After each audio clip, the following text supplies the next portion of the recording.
నమస్తే. నిన్న ఈటల ఒక ఏదైతే కబ్జాదారునో వాళ్ళపైన చేసుకోవడం జరిగింది. దాని విషయం పెద్ద చర్చనించడం జరుగుతుంది.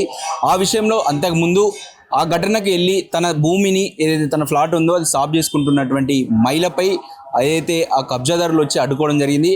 ఆ వీడియో కూడా మీరు చూసిర్రు. ఆమె అడ్డుకుంటుంది ఎంత ధైర్యంగా అంటే ఆ మహిళ వాళ్ళకు ఆమె ఒక్కతే ఇంకా ఒకరు ఉన్నట్టుర్రు. ఆ విషయంలో చూస్తూ ఉంటే ఆమె అడ్డుకొని వాళ్ళని అడ్డుకున్నటువంటి విషయం చూస్తూ ఉన్నాం. ఇది మీరు చూసిర్రు అందరూ. ఈ విషయంలో ఈరోజు మనతో పాటు అసలు ఏం జరిగింది, అక్కడ ఏమైంది, చాలా ఆమె అసలు ఎందుకు ఆ ఘటనలో ఆమె ఫోన్ కూడా పలగొట్టిర్రు, మొత్తం పలగొట్టిర్రు. సరే, ఈ విషయం ఆమెతో అడిగి తెలుసుకుందాం. నమస్తే అమ్మ. నమస్కారం అండి. అసలు చూస్తూ ఉంటే ఎందుకు అది మీ ఫ్లాట్ సాఫ్ చేసుకుంటారు, వాళ్ళు వచ్చి ఏమన్నారు? మా ఫ్లాట్ను మేము సాఫ్ చేసుకుంటే మా దగ్గర అన్ని ఎవిడెన్స్ ఉన్నాయి. కోర్టు నుంచి తెచ్చుకున్న ఆర్డర్స్ ఉన్నాయి. అన్ని ఆర్డర్స్ పెట్టి మేము పొద్దున్నే 7:30కి అట్లా మేము డ్యూటీకి వెళ్ళే టైంలో సాఫ్ చేసుకొని పొద్దున్న పూట సాఫ్ చేసుకుందామని జేసీపీని పిలిచి సాఫ్ చేసుకుంటున్నాం సార్. ఆ క్రమంలో నలుగురు ఆ గుండాగాళ్ళు వచ్చి ఇది మా ఫ్లాట్లో మీరెవరు సాఫ్ చేయడానికని మమ్మల్ని దౌర్జన్యం చేసి ఒక లేడీస్ నన్ను కూడా చూడకుండా నా మీద ఎగబడి, మీకు విజువల్స్లో కూడా అవుపడతా ఉంటాయి, అతను నా మీద ఎగబడి నా ఫోన్ లాక్కోవడం, నా దగ్గర ఉన్న పేపర్ను లాక్కోవడం కూడా ప్రయత్నం చేసింది సార్. ఆ క్రమంలో నేను వాళ్ళని ఎదుర్కోవడం జరిగింది. ఆ క్రమంలో నీ అంతు చూస్తా, నేను ఏమైనా చేయగలుగుతా, మేము పోలీసులు, మా చుట్టాలు, మా చట్టం మా చేతిలో ఉన్నది అన్నట్టుగా మాట్లాడింది సార్. పిఎస్సికి కూడా మేము కంప్లైంట్ ఇచ్చినాం. వాళ్ళు ఏమన్నారంటే మీరు రాకపోతే వాళ్ళు ఓరు అంటే మా దగ్గర మా ఫ్లాట్కి సంబంధించిన ఎవిడెన్స్ పేపర్స్ మా దగ్గర ఉన్నాయి సార్. మా ఫ్లాట్ మీదకి మేము పోతే వాళ్ళు ఎవరు మా దగ్గరికి రావడానికి, వాళ్ళ దగ్గర ఏమైనా ఎవిడెన్స్ పేపర్స్ ఉంటే చూపించమనండి అని కూడా మేము అడగడం జరిగింది. పోలీస్ వాళ్ళని కూడా అడగడం జరిగింది. వాళ్ళు ఏమన్నారంటే మీరు పోకుంటే వాళ్ళు రారు. అరే, మేము కొనుక్కున్న ఫ్లాట్లోకి మేము పోకుండా వాళ్ళ దగ్గర ఎలాంటి ఎవిడెన్స్ లేదు, వాళ్ళ ఫ్లాట్ ఓనర్స్ కాదు, వాళ్ళు ఎవరో రౌడీ వెధవలు మా మీద దౌర్జన్యం చేస్తుంటే మాకు సపోర్ట్గా ఉండవలసిన మీరు కూడా అలా మాట్లాడడం కరెక్ట్ కాదు అని కూడా మేము వాళ్ళని అడగడం జరిగింది సార్. అది మొన్న ఈటల సార్ మేము ఒక రోజు ముందు రోజు 8 గంటల ప్రాంతంలో మేము భారీ బహిరంగ సభ ఏర్పాటు చేసుకున్నామని టెంట్ ఆ వీడియోస్ కూడా ఉన్నాయి సార్. ఆ టెంట్ వేస్తుంటే కూడా మీరు టెంట్ వేయడానికి వీలు లేదు అని బండిని అడ్డుకోవడం, లేడీస్ నన్ను చూడకుండా నా మీద కురికి రావడం భయమై నేను వెనక్కి వచ్చాను సార్. నేను వీడియో కూడా తీశాను. మొత్తం కాలబెడతా, ఏ పార్టీ వాళ్ళు ఇక్కడ మీటింగ్ పెట్టడానికి లేదు, ఇది మాది, మా లేఅవుట్, ఇది మా పరిధిలోనే ఉంది, పేపర్స్ మా దగ్గర ఉన్నాయి, పేపర్స్ తీసుకొచ్చి నువ్వు చూపించి పొద్దునొచ్చి మాట్లాడమని చెప్పాను సార్. అయినా కూడా దౌర్జన్యంగా మాట్లాడి ఇదంతా కాలబెడతా, టెంట్ వేస్తే టెంట్ను కూడా కాలబెడతాం, మనుషులు ఉంటే మనుషుల్ని కూడా కాలబెడతాన్నారు సార్. నిన్న ఈటల రాజేందర్ సార్ గారు అతన్ని కొట్టిన వ్యక్తి, ఆ విజువల్స్లో నా మీద దౌర్జన్యం చేసిన వ్యక్తి తనే సార్. తను కొట్టడంలో తప్పు లేదు. అది సార్ జరిగింది. మాకు అన్యాయం చేస్తున్నారు, మా ఫ్లాట్లలో మాకు పోనివ్వకుండా చేస్తున్నారు. ఈటల గారిని కూడా తిట్టడం జరిగింది సార్. నైట్ ఆ వీడియోని షూట్ చేయడానికి పోతే నా మీద కురుకొచ్చేసరికల్లా నేను వెనక్కి జరిగాను సార్. వెనక్కి జరిగాను, దూరం నుండి షూట్ చేశాను సార్. ఆ వీడియో కూడా ఉంది. అది సార్ జరిగింది. ఇక్కడ ఇంకా మల్లన్న సాగర్లో భూమి కోల్పోయి అక్కడ వచ్చినటువంటి గవర్నమెంట్ ద్వారా వచ్చినటువంటి డబ్బులను తీసుకొచ్చి ఇక్కడ ఈ యొక్క వీళ్ళు అయితే ఉందో ఆ ప్రాంతంలో ప్లాట్ కొనుక్కోవడం జరిగింది. అతనితో కూడా మాట్లాడే ప్రయత్నం చేద్దాం. చెప్పండి అన్న, అసలు ఏం జరిగింది? మీరు చెప్తూ ఉన్నారు అక్కడి నుంచి పైసలు తెచ్చి ఇక్కడ పెట్టాను, ఇప్పుడు వీళ్ళేమో కబ్జా మీద వస్తున్నారు, మీరు దీనిపైన ఏమంటారు? నా పేరు నవీన్ అండి. నాది గజ్వేల్ కాన్స్టిట్యూన్సీ కొండపాక మండల్ సింగారం విలేజ్ అండి. మా దగ్గర కేసీఆర్ గారు అప్పుడు మల్లన్న సార్ అని డ్యామ్ నిర్మించి దాంట్లో 14 విలేజెస్ దాంట్లో పోయింది. అందులో మాది ఒక విలేజ్. మాకు ఆడ ఇచ్చిందే తక్కువ డబ్బులు, ఆడ కేసీఆర్ లాక్కోవడం జరిగింది. అదే దానికి మనకు 6 lakhs per acre ఇచ్చారు. నాకు 5 ఎకరాలు జాగా ఉండేది. ఆ 5 ఎకరాలు జాగా తీసుకొచ్చి మా డాడీ మా నాన్న ఏం చేశారంటే ఇక్కడ తీసుకోరా, ఇక్కడ జాబ్ చేసుకోవచ్చు, ఏదైనా ఇల్లు కట్టుకోవచ్చు, ఏదైనా రేకులు కట్టుకోవచ్చు కదా అని చెప్పేసి అక్కడ మాకు ఫ్లాట్ కొనియడం జరిగింది. సరే, ఫ్లాట్ కొనుక్కున్నాం. ఒక 4 years బ్యాక్ ఫ్లాట్ కొనుక్కున్నాం. 4 years అవుతుంది ఇప్పటికి. 4 years కట్టుకుందామని పర్మిషన్ కోసం పోతే పర్మిషన్ అప్పుడు ఇస్తా అన్న తర్వాత వాళ్ళ మళ్ళీ సెక్రటరీ మేడం ఏదో తీసుకొని వాళ్ళ దగ్గర ఏదో తీసుకొని ఆ పర్మిషన్ ఇవ్వకుండా మాకు పర్మిషన్ ఇవ్వలేదు. తర్వాత మేము అప్పంచెలు తిరుగుతూనే ఉన్నాం. తర్వాత ఒక రేకులు వేసుకుందాం అని చెప్పేసి ఆడికి పోతే సాఫ్ వేసుకుని రేకులు వేసుకుందాం అని చెప్పేసి ఆడికి పోతే వాళ్ళు రానియట్లేదు. ఆ లెవెల్లో సంబంధం లేని వ్యక్తులు. మేము చాలాసార్లు మీరు ఎందుకు వస్తున్నారు, సరే ఒకవేళ ప్రలానా వెంకటేష్ జాగా ఆయనదే, ఈ ల్యాండ్ మొత్తం అగ్రికల్చర్ ల్యాండ్ మొత్తం ఆయనదే అయితే ఆ డాక్యుమెంట్ తీసుకుంటాను, మేము సపరేట్ కూరుకుంటా అని చెప్పేసి మేము మాట్లాడాము. మీరు ఎవరు రావడానికి, మీరు అసలు మీకు సంబంధం లేదు కదా, సరే వెంకటేష్ మాది మేము చూసుకోవడం చెప్పినాము. అయినా కూడా వినలేదు. మా బడికి దాడి దిగారు. ఆ రోజు జేసీబీ తీసుకొస్తే ఆ జేసీబీ మా ఫ్లాట్ ఇంకా వేరే ఓనర్స్ వాళ్ళ మీద దాడి చేయడం జరిగింది. మమ్మల్ని కూడా బెదిరించడం జరిగింది. మేము నిన్న మీటింగ్ పెట్టుకుందాం అనుకుంటే రాత్రి బెదిరించడం జరిగింది. మేము వచ్చేటప్పుడు కూడా మేము ఈటర్ సార్ వస్తుంటే మేము అక్కడ ఫ్లెక్సీ కడుతున్నాం నార్మల్గా, వెల్కమ్ సార్ అని చెప్పేసి నార్మల్గా ఫ్లెక్సీ కడుతుంటే ఆ టైంలో చూసుకుంటూ వెళ్ళి అరే మేము కూడా వస్తున్నాం రా అని బెదిరించుకుంటూ వెళ్ళినాం. తర్వాత సార్ వచ్చినాక మాట్లాడినాక సార్ మా వెంచర్ చూడండి అని మేము బ్రతలాడితే సరే చూద్దాం పదా అని చెప్పేసి ఆడ ఇల్లు కూలిపోయిన ఇంకొక ఓనర్ కూలిపోయిన ఇల్లు చూడడానికి అడిగి పోతుంటే వాళ్ళు అక్కడే ఉండి తాక్కుంటూ కూర్చోవడం జరిగింది. దాన్ని మేమే చూసినాం. చూసి సార్ ఇక వీళ్ళే సార్ మమ్మల్ని బాగా బెదిరించేది అని అనగానే అక్కడ చూస్తే వాళ్ళు తాకుండా కూర్చున్నారు. మళ్ళీ లాస్ట్కి ఒక ఏం బిక్తారు అన్నట్టు వచ్చేసి సార్ తిట్టే ప్రయత్నం చేసిరా. ఎంపీ గారినే ఏం బిక్తారు వాళ్ళు ఏం బిక్తారు అన్నట్టు ఇట్లా లేచి ఇట్లా మీదకి వస్తున్నా ఏంది అన్నట్టు ఇట్లా వస్తున్నాడు రిటర్న్ వస్తున్నాడు. మీరు విజువల్ లో కూడా చూడొచ్చు. దీనికన్నా ముందు కూడా ఒక వీడియో ఉంటుంది, దాంట్లో కూడా చూడొచ్చు. సార్ మీకు వస్తుంటే ఏంట్రా అని చెప్పేసి ఇట్లా నేను నాకు కూడా వస్తున్నాను అని చెప్పి సార్ చేసుకోవడం జరిగింది. కార్యకర్తలు కూడా చేసుకోవడం జరిగింది. అది జరిగింది. తర్వాత అక్కడ రేవంత్ రెడ్డి అక్కడ కేసీఆర్ ప్రభుత్వంలో ఉన్నప్పుడు ఆయన గుంజుకోవడం జరిగింది మా ల్యాండ్. తర్వాత అదే డబ్బులు పెట్టుకుని ఈడేదో ప్రభుత్వం బీఆర్ఎస్ వాళ్ళు గుంజుకుంటారా? మాది గుంజుకున్నారు కదా, అక్కడ గుంజుకున్నారు. ఆ డబ్బులు తీసుకొచ్చి ఇక్కడ ఏదో బ్రతుకుదాం అనుకుంటే ఈ గవర్నమెంట్ సతాయిస్తుడు. కలెక్టర్ గారు సపోర్ట్ చేయడం లేదు, డిఎస్పీ గారు, ఎస్పీ గారు, సిఐ గారు ఎవరు సపోర్ట్. ఎవరైనా పలానా వ్యక్తి ఇట్లా మాకు సీఎం ఆఫీస్ నుంచి కాల్ వస్తుంది, ఇక్కడ నుంచి కాల్ వస్తుంది, అక్కడ నుంచి కాల్ వస్తుంది. నార్మల్ ఒక గ్రామ వార్డు మెంబర్ కూడా మాకు ఇల్లు డబ్బులు ఇచ్చిర్రు, మీ దగ్గర మీకు సపోర్ట్ చేయకుండా ఉండడానికి మాకు ఈ టేబుల్ మీద క్యాష్ పెట్టి పంచుకోమని చెప్పారు. అలా చెప్తున్నారు వాళ్ళు డైరెక్ట్ మా దగ్గరకు వచ్చి. ఇంకా మాకు ఇంత ప్రాబ్లం జరిగినప్పుడు మేము ఇంకెవరి దగ్గర పోయి అడగాలి, ఇంకెవరితో మాట్లాడాలి? సార్ వస్తే సార్ కూడా టెంట్ వేయకుండా కనీసం ఒక చిన్న మర్యాద చేసుకోలేకుండా కూడా తను వాళ్ళు అలా చేసినప్పుడు మేము ఇంకెక్కడికి వెళ్తాం? అదే ఇది మన అంటారా ఈటల రాజేందర్ దాడి ఖచ్చితంగా 100% కదా. ఒక లేడీస్ మీద దాడి, మా బాధలు, ఒక కనీసం టెంట్ వేయకపోవడం, ఒక ఎంపీ గారు వస్తుంటే ఒక టెంట్ అడ్డుకోవడం, ఏం బీక్తాం అన్నట్టు మీదికి రావడం. ఆ సార్ అక్కడ ఎంత పెద్ద మీటింగ్ జరుగుతుంటే అక్కడ ఆ రౌడీలు అక్కడ ఉండాల్సిన అవసరం ఏముంది? వెళ్ళిపోవచ్చు కదా. తర్వాత సరే సార్ పోయినాక తర్వాత వచ్చి మళ్ళీ మమ్మల్ని అట్లే ఏమి ఉండేది? మేము మళ్ళీ సార్ చెప్పుకున్నామా, లేకపోతే సిఐ దగ్గర పోదామా, ఎస్ఐ దగ్గర పోదామా, ఇంకేదైనా చేసుకుందాం. ఇన్ని బూత్ మాట్లాడి వీళ్ళని బెదిరించి వాళ్ళని బెదిరించి ఇంకా చేసుకోకపోతే ఇంకేం చేసుకుంటాం?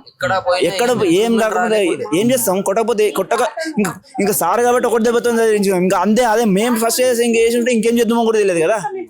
అది మాకు చాలా అన్యాయం చేస్తున్నారు. అలా వాళ్ళకి ఎలాంటి సంబంధం లేదు, ఎలాంటి ఏది లేదు. వాళ్ళకు డబ్బులు ఇచ్చి ఒక రౌడీలకి నెలకి 15,000 20,000 డబ్బులు ఇచ్చి రోజు తాగడానికి డబ్బులు కొట్టుకుంటే జీతాలాగా ఇచ్చి డబ్బులు ఇచ్చి ఆడ ఓన్లీ ఆ లోకల్ వాళ్ళు ప్లస్ వాళ్ళకు వాళ్ళకి రౌడీజం ఎక్కువ ఉంది కాబట్టి వాళ్ళని వెతుక్కొని మరి వాళ్ళని కాకుండా ఇంకా వేరే వాళ్ళని రమ్మనండి, రారు. వాళ్ళే ఒక 10 మంది ఉన్నారు, 8 మందిని పెట్టుకున్నాడు. వీళ్ళని మాత్రమే అక్కడ దింపి ఆడ రోజు మీరు చూడండి, మీరు అక్కడికి వచ్చి చూస్తే కూడా ఆ కులగొట్టిన స్లాబ్ల కింద, ఆ కులగొట్టిన ఇళ్లలోనే రోజు కార్టన్లు పెట్టుకొని ఇప్పుడు చూస్తే కూడా విజువల్ కనబడుతుంది మనకి. అది జరుగుతుందండి. మాకు మీ మీడియా త్రూలో మీకు ఇదంతా దీన్ని పబ్లిక్ అందరూ తెలియజేసి మాకు కొంచెం సపోర్ట్ చేయాలని మేము కోరుకుంటున్నామండి. మేము అక్కడ లాస్ అయినాం, ఇక్కడ కూడా లాస్ అయినాం, ఇంకా లాస్ కావద్దని ఇంకా ఎంపీ దగ్గర వెళ్ళడం జరిగింది. ఇది మా వినతి అండి. ఒకటి ఇక్కడ మిలిటరీకి ఆఫీసర్ కూడా ఒకళ్ళు ఉన్నట్టు తెలుస్తుంది, ఆయన కూడా బెదిరించే ప్రయత్నం చేశారు. ప్రతి ఒక్కరు అండి, మిలిటరీ ఆఫీసర్ అనే కాదు, ప్రతి ఒక్కరు ఎవరైతే, నాది కూడా 18-26 ఫ్లాట్ నెంబర్. కన్నీళ్ళు పెట్టుకున్నట్టు చూస్తున్నాను. నేను మిలిటరీ బార్డర్ కొట్లాడితే ఇక్కడ నన్ను నేను రక్షించలేకపోతున్నాను. చాలా మంది ఉన్నాం తెలియకుండా. ఇప్పుడు తెలిసిన వాళ్ళు ఇంతే మంది అండి. 2,000 కుటుంబాలు అంటే నేను ఒక ప్రైవేట్ ఎంప్లాయ్ అండి, డ్రైవింగ్ చేసుకొని ఉంటాను. నేను రూపాయి కూడబెట్టి నేను ఒక ఫ్లాట్ కొనుక్కున్నా. అది నేను 2018లో కొన్నా. అప్పటి నుంచి ఇప్పటి వరకు కూడా నేను ఫ్లాట్ వెళ్ళి క్లీన్ చేసుకున్నామంటే ఎప్పుడు క్లీన్ చేసుకునేవారు. ఏంటిదంటే ఇది మీ ల్యాండ్ కాదు, దీనిపైన కబ్జా ఉంది, ప్రాబ్లం ఉంది, ఇది వేరే వాళ్ళ ల్యాండ్ అని చెప్పి చెప్పడమే తప్ప, అదే మా దగ్గర పేపర్స్ ఉన్నాయి, మరి మీరు దీని ఓనర్స్ ఎవరైతే ఉన్నారో వాళ్ళు మీరు రండి ఎదురుగా వచ్చి మాట్లాడుకుందామంటే ఏ రోజు రాదు. ఇప్పటికి నేను కొని ఒక 7-8 years అవుతుంది. ఈ రోజు వరకు కూడా సరే మా దగ్గర సేల్ 85 నుంచి సేల్ లీడ్ అవుతున్నాయి. మేము ఎవరి నుంచి తీసుకున్నామో ఆ పత్రాలన్నీ మా దగ్గర ఉన్నాయి. సో నీవు అన్న దానికి నీ దగ్గర ఏ పత్రం ఉంది అది చూపియండి, కూర్చొని మాట్లాడదాం, మనం పరిష్కరించుకుందాం. అంటే ఏ రోజు ఇంతవరకు కూడా ప్రైవేట్ వ్యక్తులను పెట్టి మా ఓనర్లను మేము ఎవరైతే ఉన్నానో భయభ్రాంతులకు గురి చేస్తుంది తప్ప లైవ్ కూడా మా ఎదురంగా వచ్చి మాట్లాడింది ఏ రోజు లేదు. నిన్న జరిగిన సంఘటన కూడా ఇప్పుడు ఈటల రాజేంద్ర సార్ వచ్చింది కూడా చూసి మా బాధ విని తను చలించి బాధపడి, ఏ వ్యక్తికి కూడా సహజంగా కోపంగా రాదు. ఎదుటి వ్యక్తి కనీసం సార్ అనే ఒక రెస్పెక్ట్, మనం మామూలుగా తెలిసిన ఒక టీచర్ చెప్పే సార్ అయితేనే నమస్కారం పెట్టి లేస్తాం. అసలు ఒక కాన్సన్ట్రేషన్కి ఎంపీ ఆ సార్ వస్తే కూడా లేవకుండా, రెస్పాన్స్ ఇవ్వకుండా, మర్యాద లేకుండా మీకేం పని ఇక్కడ అన్నందుకు రివర్స్లో ఉల్టా మాట్లాడు. రాజకీయ జీవితంలో ఎలాంటి మచ్చ కూడా లేదు సార్. ఇప్పుడు సీరియస్గా ఎప్పుడు ఉండడు. మీకేం పని ఇక్కడ అన్నందుకే కనీసం రెస్పెక్ట్ ఇవ్వకుండా మీదికి రివర్స్ మాట్లాడుకుని రావడం వల్ల సార్ చేసుకోవడం జరిగింది. ఆ క్రమంలో మేము కూడా అక్కడే ఉన్నాం. సో ఇది సార్ కొట్టడం తప్పులేదు. మేము ఎవరిని అడగాలి, ఎక్కడికి వెళ్ళినా ఏ ఆఫీస్కి వెళ్ళినా న్యాయం మా దగ్గర పేపర్స్ ఉన్నాయి, కోర్టులలో కేసులు మా దగ్గర న్యాయం ఉంది, ఇల్లు కట్టుకోవడానికి అన్ని పేపర్స్ మా దగ్గర ఉన్నాయి. మమ్మల్ని లోపలికి వెళ్ళడానికి అలౌట్ లేదనడానికి రీజన్ ఏముంది చూపించండి అంటే చూపించారు. మేము వెళ్ళి సాఫ్ చేసుకుందామంటే ఈ ఎవరైతే ఈ గుండాలు ఉన్నారో మీరు రావద్దనంటే మా ప్లాట్స్ ఓనర్స్ మా ప్లాట్ పేపర్స్ ఉన్నాయి, మీ దగ్గర ఏమైనా చూపించండి అంటే మేము ఎంప్లాయీస్ అంటారు. ఎంప్లాయీస్ అంటే ఏంటిది, ఇది ఏమన్నా కంపెనీయా? దానికి పోనీ మీ ఐడి చూపించంటే లేదు, వాళ్ళ దగ్గర ఏ పత్రం లేదు, వాళ్ళకి ఏ సపోర్ట్, వాళ్ళకి సపోర్ట్ ఉంటుంది. మా దగ్గర పేపర్స్ ఉంటాయి, డాక్యుమెంట్స్ ఉంటాయి, నిరంతరం మేము అక్కడే ఉంటాం, అక్కడే తిరుగుతాం. మాకు ఎలాంటి సపోర్ట్ గవర్నమెంట్ జాబర్స్ నుంచి కానీ పోలీస్ డిపార్ట్మెంట్ నుంచి కానీ ఎక్కడి నుంచి కూడా మాకు సపోర్ట్ లేదు. ఇప్పుడు మేము ఎవరికి వెళ్ళి చెప్పుకోవాలి మా సమాధానం, మా బాధలు, మా కష్టాలు, మా కన్నీళ్ళు చెప్పుకుంటే ఎలా తీరుతాయి? సో మాకు దేవులాగా నిన్న సార్ రావడం జరిగింది, మా సార్కు మా బాధలను చెప్పుకోవడం జరిగింది. సో మాకు మీ మీడియా ద్వారా మాకు కొంచెం ధైర్యం కలిగింది. చెప్పుకుందామంటే ఎక్కడ కొట్టి లోకల్లో ఉండి చంపేస్తారనే భయం కూడా ఉంది. అంటే చిన్న చిన్న పనులు చేసుకొని బతికే వాళ్ళమండి. రేపు పొద్దుగాల మనసులో పెట్టుకొని రోడ్డు పైగా ఇంత జనాభా ఒక దగ్గర ఉన్నాం కదా, ఇండివిజువల్గా దొరికించుకొని కొట్టేస్తే కొట్టిన సందర్భాలు కూడా ఉన్నాయి, రక్తాలు వెళ్ళిన సందర్భాలు ఉన్నాయి. అందరూ పొద్దున్న లేస్తే పని చేసుకునే వాళ్ళమే, ప్రతిరోజు నిరంతరం అక్కడే ఉంటే మాకు పనులు, మా కుటుంబం గడవదు. సో పని చేసుకుంటే బతికే వాళ్ళని పట్టుకొని వీళ్ళు దౌర్జన్యం చేయడం కరెక్ట్ కాదండి. ల్యాండ్ లోడ్ అని మాట్లాడుతూ మీరు అడిగితేనే ఇచ్చేస్తా అన్నట్టు ఒక మాట కూడా అంటుండే, ఏమంటారు? వాళ్ళ అసలు ఇంతవరకు ఇన్ని సంవత్సరాలు ఇంత పెద్ద ఇష్యూ అయింది కదా, ఎప్పుడైనా ల్యాండ్ పైకి వచ్చి ఓనర్లతో మాట్లాడినా ఒక్క పేపర్ అన్న చూపించామని చెప్పండి, ఈ ఓనర్ల దగ్గర వచ్చి మాట్లాడిన దాఖలు ఏదైనా చూపించామని చెప్పండి, కూర్చొని మాట్లాడదు. ఈ ఫ్యాక్ట్స్ ని డైవర్ట్ చేసుకుంటా ఫ్యాక్ట్స్ ని మొత్తం రివీల్ చేయకుండా ఇట్లా మిస్లీడింగ్ గా ఇంటర్వ్యూస్ ఇస్తున్నారు. ఇది ఇట్లా రాజేందర్ సార్ ఇంకా అసోసియేషన్ ని బ్లేమ్ చేయడానికి, ఆయన దగ్గర ఫ్యాక్ట్స్ ఉంటే ఆయన దగ్గర కోర్ట్ ఆర్డర్స్ ఉంటుండే. ప్రతి కోర్ట్ ఆర్డర్ ఆయన అగేన్స్ట్ లోనే ఉంది, ఏ వెంకటేష్ అగేన్స్ట్ లోనే ఉంది. ప్రతి ఒక్క ఆర్డర్ అసోసియేషన్ ఫేవర్ లో ఉంది. ఆయన హై హ్యాండెడ్ గా యూస్ చేసుకొని, ఆయన ఇన్ఫ్లుయెన్స్ యూస్ చేసుకొని, ఆయన ప్రతి ఒక్క అథారిటీని మేనేజ్ చేసుకుంటా, ఇంతంత వరకు ప్రతి ఒక్క అథారిటీని మేనేజ్ చేసుకుంటా ఆయన ఈ మొత్తం లేని డిస్ప్యూట్ని క్రియేట్ చేయాలని ఈ సైడ్ ఉండి గుండాల్ని పెట్టి అక్కడ లా అండ్ ఆర్డర్ ప్రాబ్లం అవుతుంది అని, అక్కడ ఎవరికి రానియద్దని, ఎవరు రాకపోతే వెంచర్ డెవలప్ కాదు, ఎవరు రాలేరు. ఇటువంటి అన్ని సిచ్యువేషన్ని క్రియేట్ చేయడానికి ఆయన ఇటువంటి గుండాలని పెట్టి ఇట్లా క్రియేట్ చేస్తుండు. ఆయన ఇస్తున్న స్టేట్మెంట్ ఇట్లా ఫేకు. ఆయన ఇచ్చిన స్టేట్మెంట్లు కరెక్ట్ ఉంటే ఆయన ఆర్డర్ చేతిలో పట్టుకొని ఎక్స్ప్లెయిన్ చేస్తుండే, ఇది నా ఆర్డర్, ఇది నా కేసు, ఇట్లా అని ప్రతి ఒక్క ఫ్యాక్ట్ని ఆయన ఎక్స్ప్లెయిన్ చేస్తుండే. అట్లా ఆయన చేయలేదు. ఇంకా నేను అందరూ మీడియా పర్సన్స్తో నేను ఒక రిక్వెస్ట్ చేస్తున్నా, ఏమైనా అప్లోడ్ చేయక ముందు దాని ఇంకా లీగల్ బ్యాకింగ్ చెక్ చేయండి, దాన్ని వెరిఫై చేయండి. తమరు అప్లోడ్ చేస్తున్న వీడియోస్ని కానీ ఇన్ఫర్మేషన్ని కానీ అది కరెక్ట్ ఉందా లేదా అని వెరిఫై చేసి దాన్ని సర్క్యులేట్ చేయండి, దాన్ని పబ్లిష్ చేయండి. ధన్యవాదాలు. నమస్తే అన్న, మీది ఎప్పుడు మొన్న ప్లాట్ ఉందా? నాది ఉందండి. నాది 1083 ప్లాట్ నెంబర్. ఏం చేస్తారు మీరు? నేను ప్రైవేట్ ఎంప్లాయీ అండి. నేను పర్సనల్ లోన్ తీసుకొని మరి కొనుక్కున్నాను. మంత్లీ ఆల్మోస్ట్ నాకు వచ్చే జీతంలో ఎప్పటి నుంచి వీళ్ళు వేధిస్తారు మిమ్మల్ని? నేను యాక్చువల్గా నా దగ్గర ఈసీ ఉందండి.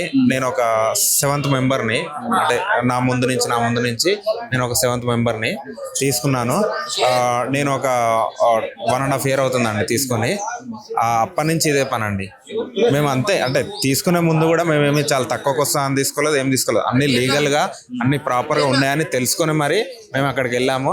కాకపోతే ఇక మేము తీసుకొని దాని తర్వాత ఇట్లా పర్మిషన్ కానీ వెళ్తే ఇలా ఇవన్నీ తెలుస్తున్నాయి. సో దాని త్రూ నిన్న మొన్న వెళ్ళడం జరిగింది. ఈటల గారు వాళ్ళు స్పందించి నిన్న రావడం జరిగింది. అతను మళ్ళీ కొట్టిరు అంటున్నారు కదా, రియల్ ఎస్టేట్ బ్రోకర్ని కొట్టలేదండి. తను ఎవరో ఒకరిని ఇట్లా బయట కిరాయో సో అండ్ సో మాట్లాడుకొని ఒక అతను ఉన్నారు, ఎప్పుడు గుండా అంటారు. అయ్యా వాళ్ళు ప్రాపర్గా రోజు తిరుగుతూనే ఉంటారు, బెదిరిస్తూనే ఉంటారు. వాళ్ళనే విజువల్స్ లో కూడా మేము ఒకరోజు మాకు ఒక వెల్ఫేర్ అసోసియేషన్ గ్రూప్ ఉందండి. ఆ గ్రూప్ లో అందరం కలిసి ఎవ్రీ వీక్ మీటింగ్ పెట్టుకొని అంటే లైక్ క్లీన్ చేసుకోవడం అట్లాంటి వాటి మీదకి వెళ్తా ఉన్నాం. సో అదే తరుణంలో ఒకరోజు క్లీనింగ్ కానీ వెళ్తుంటే వాళ్ళు వచ్చి ఇట్లా బెదిరించడం జరిగింది. ఆ విజువల్స్ కూడా ఉన్నాయి. మా ఇంకో తను అలా జరుగుతుందండి. నిన్న మేము అట్లా ఇక ఒక ఇల్లు ఒక్కతే పోయి కొట్లాడుతుంది వాళ్ళతో, ఇంకా వేరే వాళ్ళు ఎవరు లేరా? లేవండి, మేము అందరం ఉన్నాం. కాకపోతే వాళ్ళు పక్కనే వాళ్ళ ఇల్లు. సో వాళ్ళు స్టార్టింగ్ ఉన్నారు, మా గ్రూప్ లో మెసేజ్ మా పక్కనే ఉంటాం మేము రెంట్కి. సో మేము వచ్చేలోపే అలా జరిగింది. ఇది చూస్తూ ఉంటే ఒక 25 మందితో కూడినటువంటి ఒక బ్యాచ్ని అక్కడ దింపి వీళ్ళ మీద దాడులు చేస్తున్నారు. అంటే ఎప్పుడు వీళ్ళు చాలా రోజుల కింద చిన్న చిన్న పనులు చేసుకున్న ప్రైవేట్ ఎంప్లాయీస్, ఇంకా ఆర్మీ పర్సన్స్, ఇంకా చాలా మంది ఉన్నారని చెప్తారు. ఇక్కడ చిన్న చిన్న ఉద్యోగులే ఉన్నారు తప్ప ఇలా పైసలు ఉన్న వాళ్ళు లేకపోతే వాళ్ళు లేరు.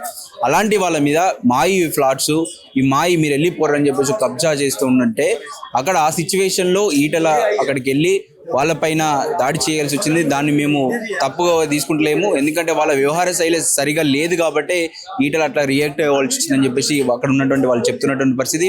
దీనిపైన చూడాల్సి ఉంది ఇంకా ఏం జరుగుతుంది. దీని మీద ప్రభుత్వం ఇక్కడ ఒక్కటే సమస్య కాదు, వెల్లిమెల చూసాము, ఇంకా చాలా చూసాము. ఒక్క ప్రాంతంలో కాంగ్రెస్ పార్టీ వచ్చిన తర్వాత గత ప్రభుత్వం ఏదైతే ధర్నీ, ఇవన్నీ ధర్నీ తెచ్చినటువంటి సమస్యలే. ధర్నీలో వాళ్ళు చేసినటువంటి ఒక్కొక్క తప్పులు ఇప్పుడు బయటపడుతున్నాయి. వాళ్ళు గత ప్రభుత్వం ఉంటే ఆ ధర్నీలో రాత్రులు రిజిస్ట్రేషన్ జరుపుకున్నారు ధర్నీలో. అవి ఇప్పుడు ఒక్కొక్కటి ఈ ప్రభుత్వంలో బయటకు వస్తున్నాయి. వీనికి కూడా ప్రభుత్వం ధర్నీ వస్తే అందరి సమస్యలు దాన్ని తీసేస్తాం, భూభారత తీస్తాం, దానివల్ల అన్ని సమస్యలు తీరుతాయని చెప్పేసి ఈ ప్రభుత్వం చెప్పడం జరిగింది. మరి వీళ్ళు కూడా ఏం చేస్తూ ఉన్నారు, వాళ్ళు గతంలో ధర్నీని ఉపయోగించుకొని ఏదైతే లబ్ధి పొందిరో వాళ్ళకే మద్దతుగా మళ్ళీ ఈ ప్రభుత్వం నిలుస్తున్నట్టయితే కనిపిస్తుంది. మరి చూడాలి దీనిపైన ఇంకనైనా ప్రభుత్వం కావచ్చు, కనీసం అక్కడ పోలీసు వ్యవస్థ మరి ఎందుకు పనిచేస్తుందా కూడా అర్థమైతలేదు. ఎక్కడైనా ఈ ఒక్క ప్రాంతం అనేది ప్రతి ప్రాంతంలో కూడా పోలీసు అయితే నిమ్మకు నీరెత్తినైతే చూస్తున్నటువంటి పరిస్థితులు చూస్తాను. వెల్లిమెల తండ కావచ్చు, ఇంకేదా చూస్తూ ఉంటే వాళ్ళు పోలీసులు అయితే మొత్తం చేతులు ఎత్తేసారు, మాకు సంబంధం లేదు. మరి దీని వెనుక ఎవరు నడిపిస్తూ ఉన్నారు, ఎవరు నడిపిస్తూ ఉన్నారు, ఈ యొక్క కబ్జాదారులకు ఎవరు మద్దతు నిలుస్తూ ఉన్నారు? దీనిపైన ప్రభుత్వం ఇప్పటికైనా రేవంత్ రెడ్డి దీనిపైన ఆలోచించి ఎవరైతే వాళ్ళ మంత్రులు లేకపోతే ఇంకెవరైనా ఉన్నా వాళ్ళ మీద చర్యలు తీసుకోవాల్సిన అవసరం మాత్రమైతే ఉందైతే స్పష్టంగా మనకు అనిపిస్తుంది.